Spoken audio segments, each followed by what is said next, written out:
What's up, everybody? It's the Bipolar Prophet, and welcome back to Old Ridge Farm and Farming Simulator 15. So much for once-a-week episodes, huh? Obviously, there's a couple reasons for that. One is I've just been really busy. I've been, trying to put out videos on as many different things as I can. Goldcrest Valley is sort of the priority now that we've moved to Farming Simulator 17. And also, I've been getting a lot of stuff done. You know what ends up happening is I jump on Old Ridge, and I start working, and I do a bunch of jobs, and I realize, crap, I should have recorded that. Because Old Ridge, as I've said over and over and over again, is a real live place now. It requires constant work, daily work. I'm on this map for at least an hour every single day, of the week. So even though you guys may not see all the work that goes on, a lot of work goes on. So what's going on right now? Well, we are putting in the winter barley. We've got all our harvest. Now, if you guys remember over here on 11 North, there was corn. And I would have absolutely loved to show the corn chop, the silage. But courseplay, I get courseplay. I fully understand it. And I'm asking it to do a lot to try to get around this field with the trees and the shape of the field and the weird edges and everything. And it just doesn't do very well, unfortunately. So I ended up doing all the carting. While Perry drove the harvester that we borrowed from a local contractor. I paid him, obviously. And I just couldn't, I unfortunately couldn't show it. It was too hectic. There's too much going on. So, the other problem, unfortunately, if I can get to the dairy, I don't know if I have anything over the dairy. Oh, Phil is over here seeding field 12, which is massive, and he's complaining. He's like, you want me to seed this field with this tiny little seeder? Well, yes, I do, because we don't have money to buy a new one. So, we've used this seeder now for, nearly 5 years. We've seeded every field we own with it, numerous times. It works fine, and, just deal with it. Unless you want to come up with, $80,000 or $90,000 to buy a new seeder.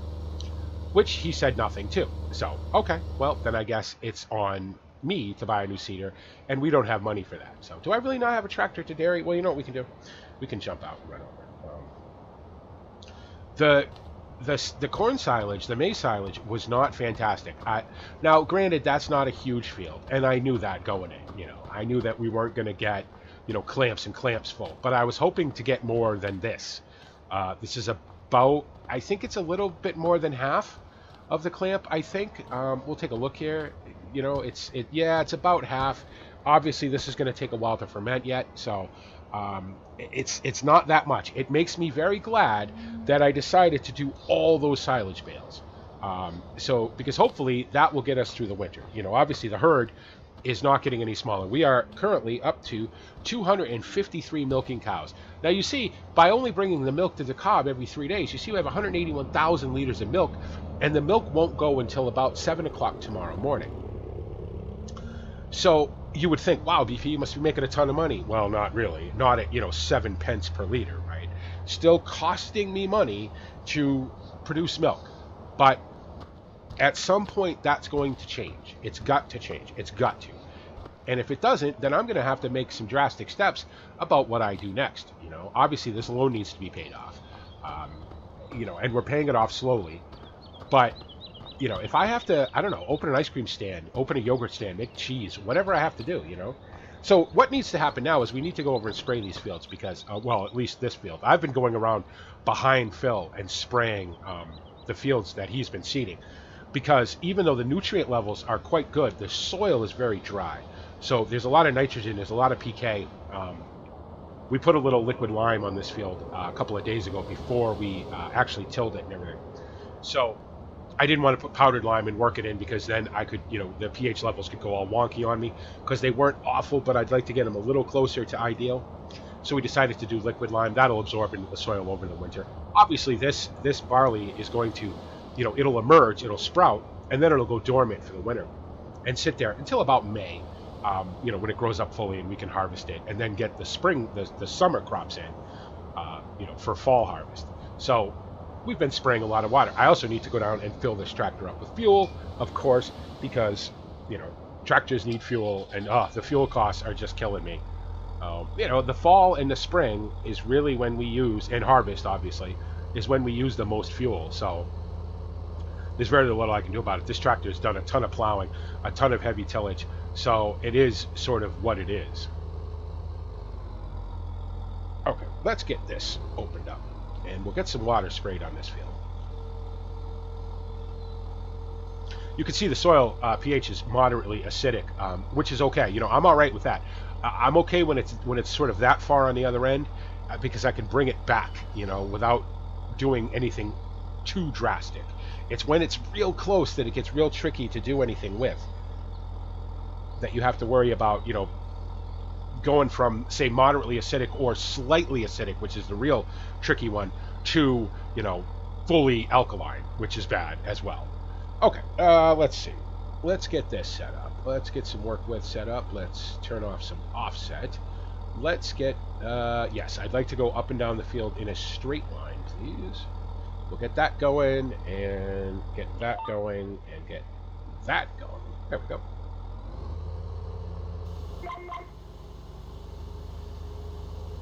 So, you know, quite a bit to do. Now, after this field is sprayed, because Phil's gonna be over on field 12 for a long time. So, you know, probably late this afternoon, I'll be over spraying that. But guess what we're gonna do after we spray this field? We're gonna muck. Muck. It seems like that's all I do on Old Ridge anymore is muck, huh? It's one of those things that need to be done. You know, the beef herd and the animal herd is you know, needs to be maintained, so I need to muck out. I also need to get over to the compost machine at some point. Now, I was told when I entered into this agreement that these guys were going to have, you know, some workers over there, some full-time workers that would be able to do the actual work of it. You know what I mean? I was going to supply it with materials and whatnot, and they were going to do the actual work. Well, that's not really working out the way that I had been told it was, and the answer that I get from that is that they're having a hard time shifting employees from their other facilities to this one, because this facility is not massive. It's not as big as a lot of their other facilities. You know, they have 5 or 6, I believe, spread out over the sort of south of the UK, and a lot of them are really big, and this one is not. So they're having a bit of a hard time, and they're kind of leaning on me to do more and more of the work. So, okay, well, then I'm going to get more and more of the profits. Let's put it that way. You know, because I'm not going to do all the work and then just take the little, you know, piddly sort of reference pay that they give me. I'm not doing that. That's not fair to me, you know. Still got a little bit of an issue going on there. It's not awful. It's not, you know, it's not contentious by any means yet, but I want to make sure it stays that way too. So, this field is always a bit of a pain to do, just for the fact that it's a weird shape. And I could square it off, but I'm not really all that interested in it, you know. It's a lot of work for no real reward. I don't have any real reason to square it off, so we'll just leave it the way it is, you know, and deal with it. I just don't want to cut so many tram lines in the field that I'm, you know, destroying whatever yield I'm going to get off this. There's been one other interesting development that I'm not fully up on yet, because I just found out about it today. As you guys know, I went to the bank that I deal with on a regular basis, and borrowed £1 million, right? You know, with the understanding that I would pay it back, with the understanding that the bank is taking a big chance on me and on, you know, the fact that the British dairy industry at some point is going to get better. You know, and I should probably fold that in because I will definitely smash it on that tree. That my, you know, sort of investment in British milk is going to pay off. Well, as banks often do, they have, I got a letter today by courier, which is, you know, not that big of a deal. I get quite a few courier letters here for various things from lawyers and, you know, things like that. But so I wasn't really too concerned when I saw the courier sort of pull in, but after reading it, that got me concerned. They sold my loan, as they do, as they have the right to do. You know, you sign papers when you get a loan that inform you that, you know, if the bank decides that it needs to get, I better go a little free form here, because I'm afraid if I can snap GPS, I can snap GPS off here, I mean. In fact, we'll just turn that right off. Tram lines, who cares? But anyway, yeah, so because the banks, you know, occasionally go through their debt and go through their assets and say, well, we'd like to consolidate some debt, we'd like to get rid of some debt, so they sell it to other companies. that specialize in buying loans and buying people's debt, things like that. And so they sold my loan. Okay, not a huge big deal, you know what I mean? Generally, you sort of expect that to happen. And the problem is who they sold it to. Now, you get a letter from the originating bank, from the bank that you originally got the loan from, to tell you that it's been sold. And then you get another letter from the company that bought the loan to tell you what their terms are, what their sort of, the whole outline of their loan, of the way they're going to handle the loan and everything. And generally, for the most part, it doesn't change. There are laws that regulate that. Obviously, the bank won't sell a loan to a company that's suddenly going to jack your interest rate up, 50% or whatever, because there's laws that regulate all that. So, and I was busy, so I didn't really have time to really read it. So I was sort of skimming it, and it's about 16 pages of, legalese that nobody really understands unless you're a lawyer anyway. But while we're sitting here doing nothing, let's tab around to this guy, and we'll get down to the pig and beef and get some mucking out. So I'm reading it, and I'm sort of just looking for the company name, right? Because I want to contact them, and I want to make sure that, they're not changing the terms of my loan too much, and that I still understand the terms of my loan. My payment, schedule is still the same, and all of that. I got to lower that a little bit. I can't really see. So I get to the part of the packet that was sent that comes from the company that bought the loan, and it says Old Ridge Financial Holdings Limited. Okay, a company I've never heard of. So now I'm talking to Perry and Phil about this. Phil is getting ready to go out and do some seeding. He's getting the seeder ready. And they're good guys, they're great guys, you know what I mean? But they're not really up on the whole financial end of it, you know what I mean? They let me handle that. Perry's doing some maintenance on a shed. We had a bit of a windstorm here a couple of days ago. The wind whipped up pretty strong, and some of my sheds are really old, and we lost some roofing on one of my sheds, and it buckled one of the posts that hold it up. So I sent Perry off to the farm store to pick up some supplies. I said, you got to fix that so it doesn't fall down. So he didn't really have time to go over it with me either. So I jumped on the computer for a minute, and I looked up to see. I don't like going down this track, but I'm going. So I looked up to see who Old Ridge Financial Holdings is. Well, guess who Old Ridge Financial Holdings managing director is? M. Crawford Brown, which means Mr. Crawford Brown, right? I mean, this guy's such a big deal that he doesn't even put his name on things, right? It's just M. Crawford Brown, Esquire. Really? They sold my loan to the Crawford Browns. Now, you guys know that lately the Crawford Browns have been very quiet. There hasn't been a lot going on with the Crawford Browns. They haven't done anything, overtly mean or overtly, stupid to any of us. Mike has been obviously dealing with them on the council. We all know that that Mr. Crawford Brown has, started a land company where he is very much wanting to buy a lot of the land around here. I'm not really supposed to do this, but I'm gonna. I mean, there's nobody here but me, so I mean, I might as well drive through it. Mr. Crawford Brown Esquire has bought a land company. He's very interested in a lot of the land in this area because, it would be great to bring in people, with money who want to live in the country, right? But don't want all this farming nonsense, right? So, sorry about that. I had to take a little, whoops, put my microphone back. Sorry, I had to take a pause the video there for a second. So anyway, yeah, obviously, Crawford Brown has been trying to buy up land, right, to bring in, rich people to build big houses, things like that, because, like I said, the rich people want to live in the country, but they don't want the smell and the noise of farming, right? Farming is kind of dirty, and nobody wants that. Well, and I'm, of course, because of my experience with the Crawford Browns, it makes me wonder: is this, what are they doing? Is this their way of buying my loan and getting my land? Are they going to immediately default on my loan? Now, I don't think they can do that. that can't possibly be legal, right? There's got to be some sort of legal protection. Ah, Phil needs to be refilled. Of course he does. Ha, Phil needs to be refilled. I've got to have some sort of legal protection from that, right? Can he change the terms of my loan? And of course, I haven't got that letter yet. I haven't got this is what, the new terms of your loan are going to be letter. So I don't know.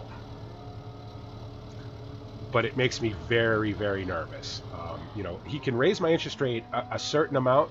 He can change my payment schedule a certain amount. So I have to get a hold of my lawyer, or my solicitor, as they're called in this country, and find out what's going on with that, and where my legal protections are, and what sort of actions he can take and what actions I can take. I will tell you right now, if I get a letter that says my interest rate has gone up by 20% or whatever, and that my payment has been lowered by a year or however, me and Mr. Crawford Brown are going to have some words, because I obviously thought about it before I took out this loan. I thought about it before I borrowed the £1 million, and said, well, how much can I feasibly afford to pay back, right? And how much can I, how long is it going to take? And obviously there was many, many conversations with the bank about that, and how, the payment schedule was going to break down and everything, and what the default rate was going to be. And so if he suddenly goes and changes this a whole bunch, that's going to really put a lot of strain on my... Whoa! What up? What's going on, Trigger? That's why you don't do that, folks. Ah, come on. Here we go. Gotta love some Giants dynamic triggers, huh? Okay, let's try that again. I would love to do this in the cab, but the problem is I can't quite see what the bucket's doing, and occasionally things like that will happen. But yeah, it's one of those things, and of course, it makes me nervous. And when I get nervous, I tend to get a little annoyed. So I'm kind of hoping I don't see him, for the next couple of days until I get this letter, because I'll ask him. I'll tell him. I'll be like, so what's the deal? What are you doing to me here? I want to be fair in the sense that maybe it's just something that they do. Maybe it's just something that his company does. They pick up, loans from banks, and they make a little money off them. It just could be part of his business interest. I don't want to be like, oh, he's trying to screw me out of my land before I know the truth, right? But it makes me nervous. Let's put it that way. But unfortunately, for right now, there's really very little I can do about it. So.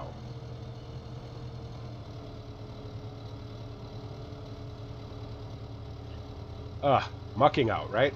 Oh, jeez. If we got it in the bucket, that would be good. In the tipper, I mean. Let's see. Is that one done now? Is that one done now? Just so I'm not, trying to get beef one manure. There's 29 left in there. I'm not gonna hunt around for 29 liters of manure. So we'll go over to the other one. Basically all I can do now is sort of go on as as I mean to go on. Basically, I have no choice. I'll keep doing what I do, and I'll keep making my payments until I get whatever letter, and I'm supposed to get it within 7 days. So probably next week, obviously being Thursday, and then you have the weekend, which is not which are not business days, obviously. So, and we'll just keep going on until something changes that's going to require some action from me. I know that I want to get a copy of this letter off to the solicitor, so he can take a look at it, because obviously he knows more about the legal protections that I have than I do. It's just something I could definitely live without, considering the sort of stress that I'm already under from this. This is a big deal, and yes, it was my choice to get this loan. It was my choice to decide that I was going to take the risk, on something that most people would say you're crazy. Milk prices are done; they're never going to come back up. British dairy is pretty much dead, and so. And I should also point out that I am not part of a milk production scheme. There's a lot of farms in the area. I think Mike might be part of it. I don't know for certain. I'd have to ask him. I'm pretty sure the Major's probably part of it, because he's still got a few more cows than I do, although I am catching up rapidly. but I'm not part of the milk production scheme where the government pays me to produce less milk. There's a lot of farms in the area that are, because of the just ridiculously low milk prices. But I did get I had an interesting discussion with the guys at the Cobb the other day about the fact that there's going to be, really, are we doing this again? There's apparently going to be a butter shortage come Christmas. Now, obviously, everybody knows, around the holidays, certain things become more in demand. Butter, sugar, things like that. Because people are baking and there's, a lot of people are doing more cooking than they normally do and things like that.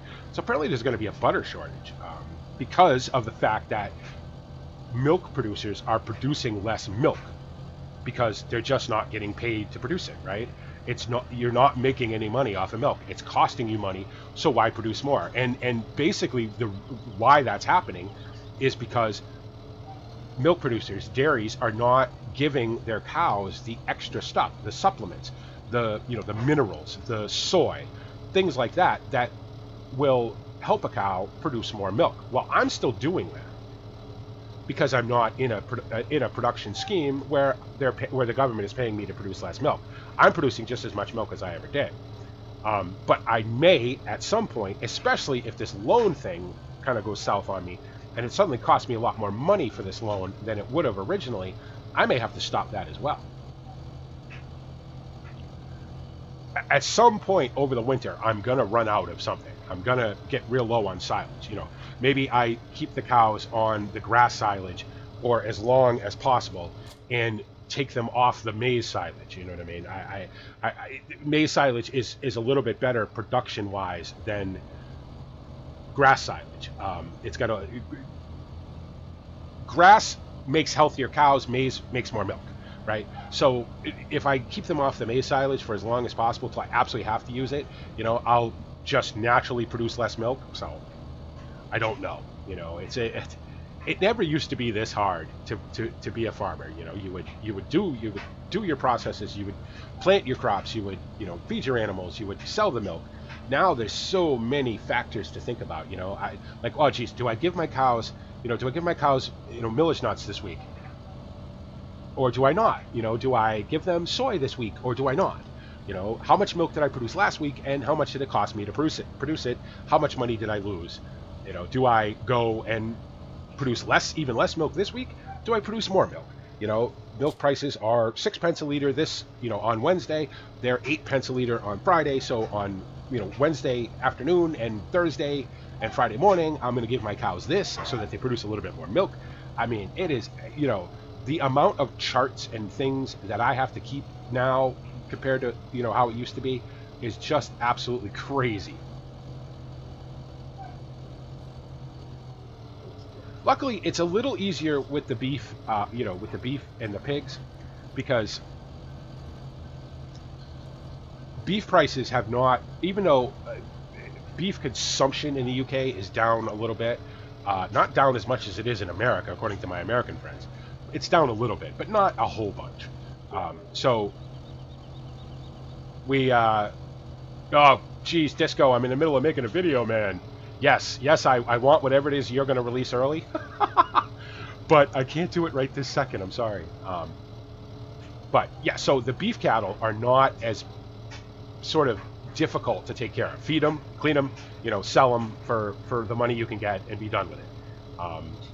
I'm still breeding as many beef and pigs as I was before. We're not going to increase the beef and pig production, because I want to get out of this business entirely at some point. But we're not going to cut it either, because it's still viable. It's still money. You know what I mean? We probably obviously make far more money off of this than I do off of making milk. So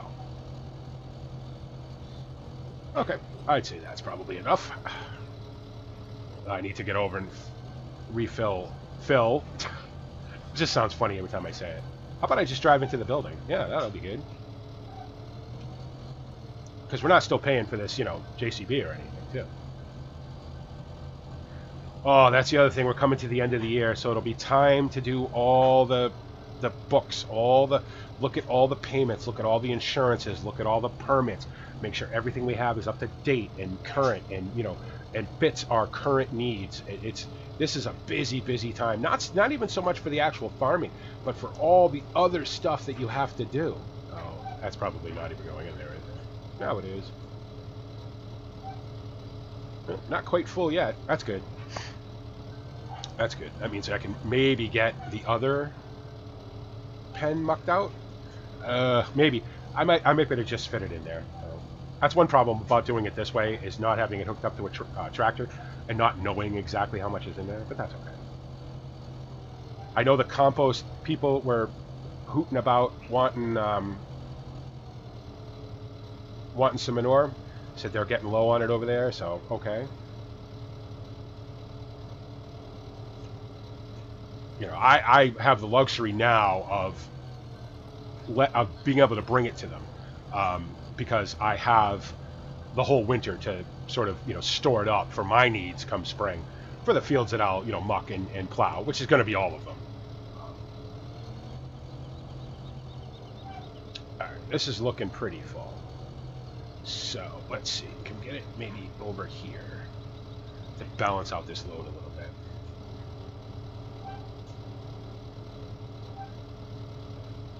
Oh, come on, take it all, take it all.